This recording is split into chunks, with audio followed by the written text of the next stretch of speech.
So what is going on, everyone? Fernando Silva here with another video, and last night I actually noticed that MKBHD dropped his iPadOS 15 video, and instead of actually clicking on it, I thought, why not react to it, right? Because I know I've been using iPadOS 15 for however long it's been out now, at least since beta 1, and I would love to kind of get my initial reaction of what he thinks about iPadOS 15 and what he thinks the future of iPadOS is going to be. So, and also, if you guys didn't notice, about a month ago, I'll put it over on the screen right here, I did make it into an MKBHD video for about 5 to 10 seconds, and I thought that was like the highlight of the YouTube career. But without further ado, let's react to his video in real time and kind of see exactly what he thinks about it. And again, this is my first reaction to it. I've only seen like the first 5 seconds of it to make sure everything is working for this screen recording and everything like that. But let's get into it.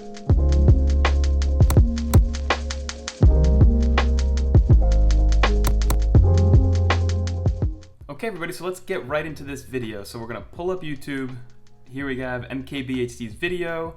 Don't worry, this little part right here is just like when it auto plays when it's in your feed. So we're gonna drop it into it. So it's iPadOS 15 review dropped expectations. And I did see that on the back it says like finish a thumbnail, post video, and then it says like download something. I don't know if that's maybe some Easter eggs or something. And in his calendar, it said that his plaid Tesla, that he had to get it wrapped. So I thought all those were nice little Easter eggs. The M1. But we're going back and we're starting. Hey, what's up? MKBHD here. So this is the iPad Pro. This is the M1 iPad. It's the top of the food chain, best iPad there is. And I've been using this thing a lot for the last month or so. And I feel like we'd be surprised how often he uses his iPad versus a laptop. Because I feel like when he's on the go, he uses his iPad versus a laptop, and then when he's working, he's using his like desktop machine, his Mac Pro. So I feel like we'd be surprised how often he uses his iPad Pro. Like it. And like a lot of other iPad users, it's just really enjoyable to use this iPad, but I still wanted more from it. Because as you probably remember from this review, this thing is way more powerful than. So what I think he's going to say like some sort of secondary monitor support or some sort of real one. Maybe he'll plug shift screen, who knows, maybe.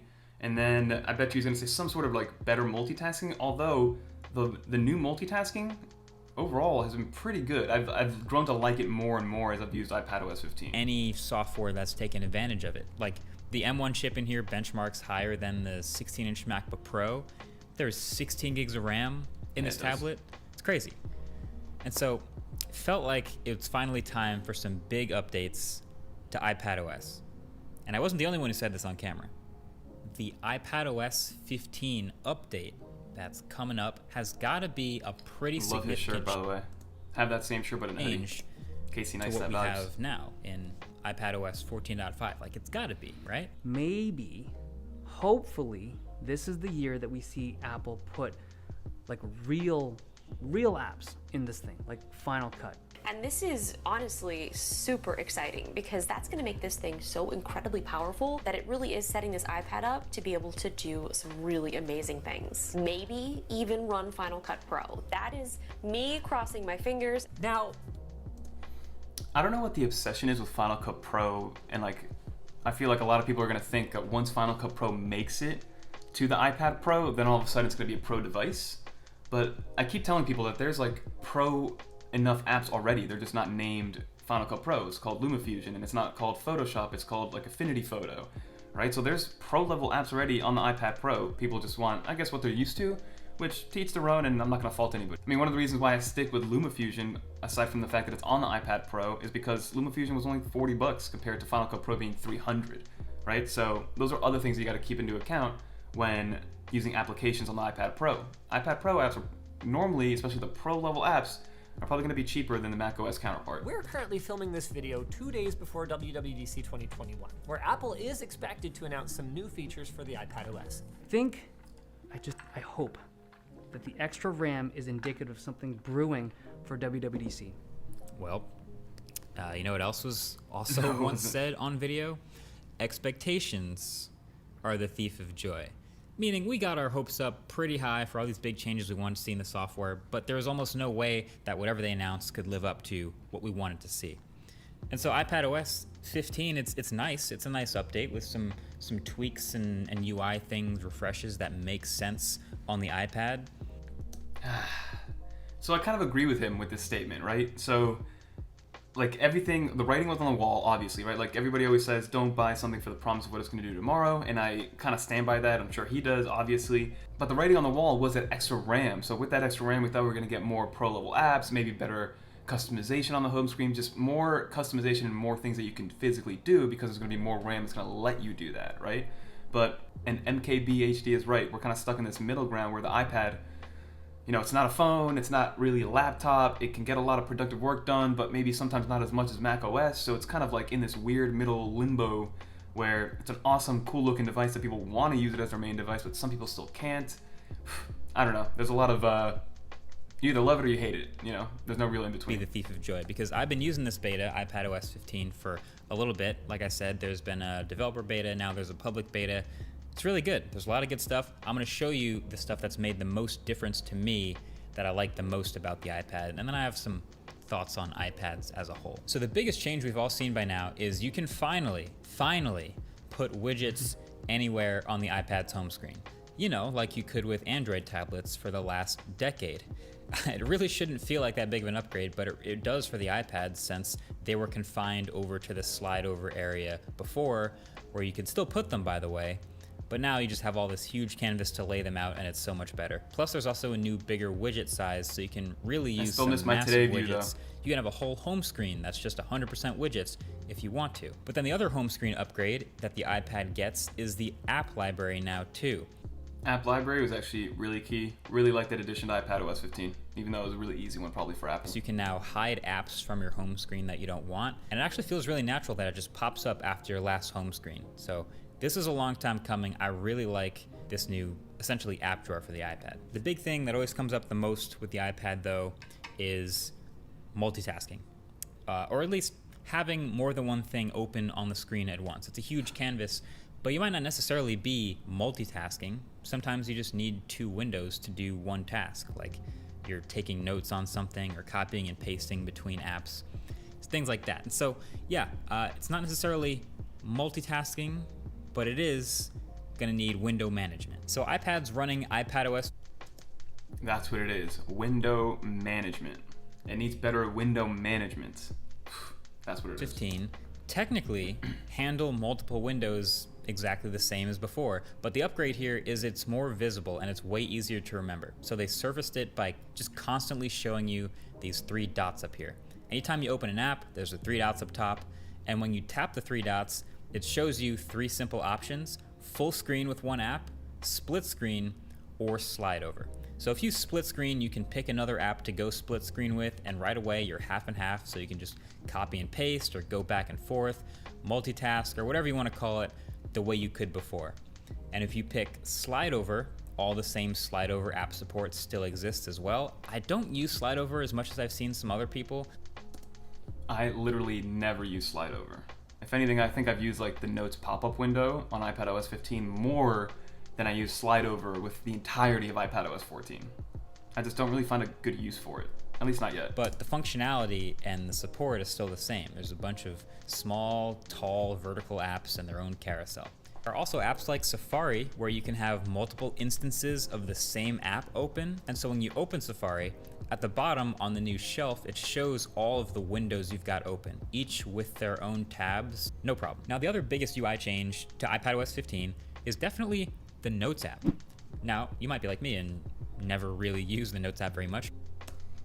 So I actually use my Notes app a ton. I don't use it at all for collaboration. I use it for me personally, for me to take down my notes for a lot of different things. Like I have I'm looking at it right now, over 1,000 all iCloud notes kind of over time. So all the notes additions that came with iPadOS 15, like the quick note, the floating window for the notes, you know, I guess Scribble was kind of cool last year, things like that. But I mean, the collaboration stuff to me, you know, if I'm doing professional stuff, work stuff, I'm collaborating on Google Drive, I'm collaborating on Microsoft Teams, I'm not collaborating on Apple Notes, at least not yet. And I don't know why. I think that's a stigma on the other side, because I think I would, if somebody was like, hey, let's collab on Apple Notes, by all means, I'll do it. But for now, people aren't kind of using Notes that way quite yet. There's other better to-do list apps, there's other better Notes apps, but Notes on this new iPad software is so good that it is honestly tempting for me to use it over some other stuff like Pocket that I use all the time to just jot stuff down or just remember something I need to come back to later. This is really good. So there's a new Quick Notes feature where you drag up from the corner with your finger or the pencil, and straight away you can start writing something down or typing a quick note. And then that gets added to a dedicated Quick Notes section of Apple Notes. But it's a bit deeper than that because you can drag whatever you're doing right into that quick note. So say I'm in Twitter, for example, and I want to remember this tweet. I can literally just drag this tweet right into a note and save it there for later. Write something down about it, whatever you want to do. You can drag a photo from your gallery into a note. It'll just add that photo to the note.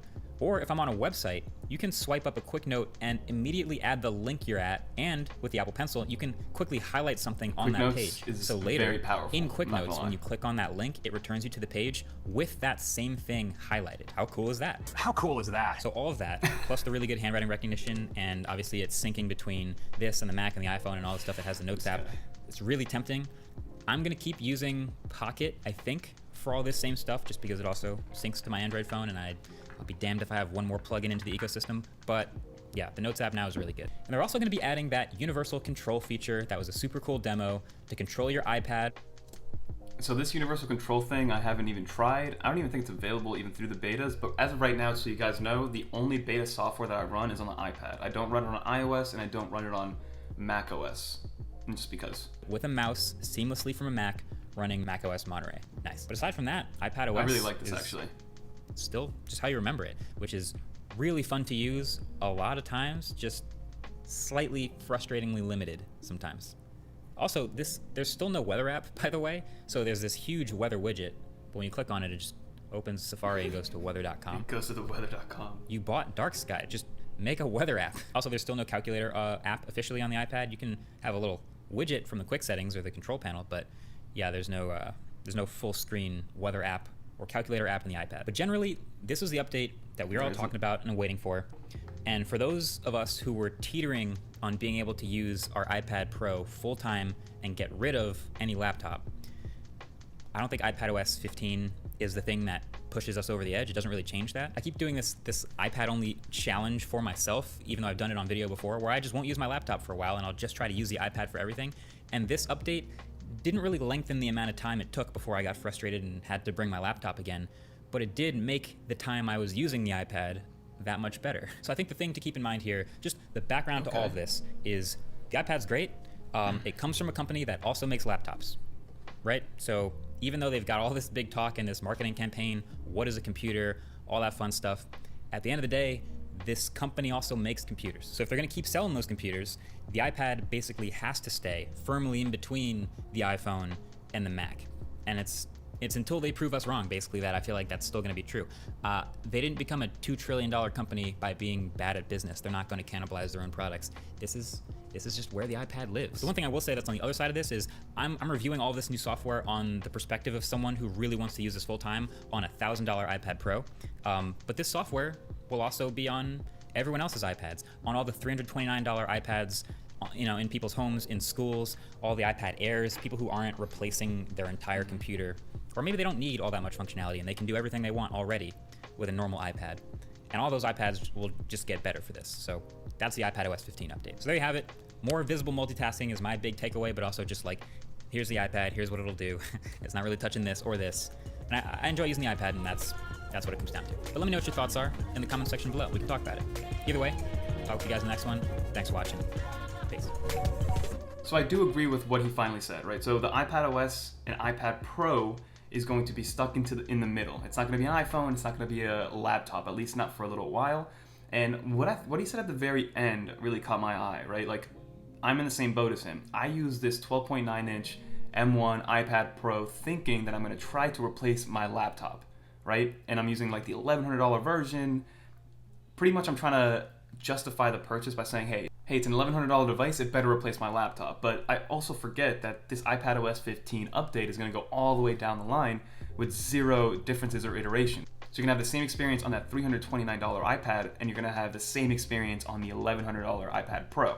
So at the end of the day, until Apple kind of segments iPadOS into a higher level, a mid-range, and a lower level with some, restrictions or limitations, or maybe some things that go above and beyond on a higher level of iPadOS 15, if that doesn't happen, if they don't segment iPadOS 15, iPadOS is going to be exactly what it is. It's going to be, again, a more fun version of macOS that's going to be limited by the iPhone, counterpart, which is pretty much what iPadOS is, right? With a much better multitasking kind of situation.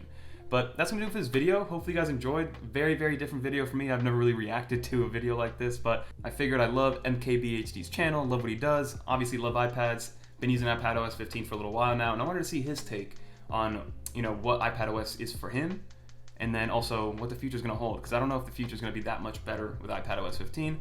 I don't see real secondary monitor support coming for a long, long time, but like I said, that's going to do it for this video. Don't forget to like, comment, subscribe. Don't forget to check out channel sponsor Paperlike, always in the description below. And until next time, peace. Also, let me know if you guys want some more of these reaction kind of videos. I thought they were kind of fun.